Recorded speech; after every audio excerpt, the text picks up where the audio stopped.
రాజకీయమంటే ఏదో కాదు, నీలో ఉన్న న్యాయమేరా. ఓడిపోదులేరా నీ సంకల్పం. ఏ సాయం లేకున్నా నీ తోడు, ఒంటరిగా అందరికై పోరాడు.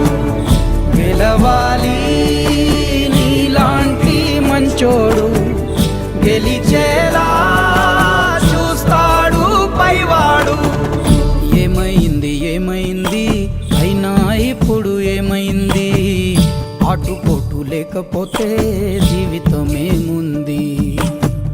పోను పోను దారి ఉంది, ముందుకు పోగా ఊపిరుంది. చీకటైన దారుల్లోనే వేకువ పూస్తుంది.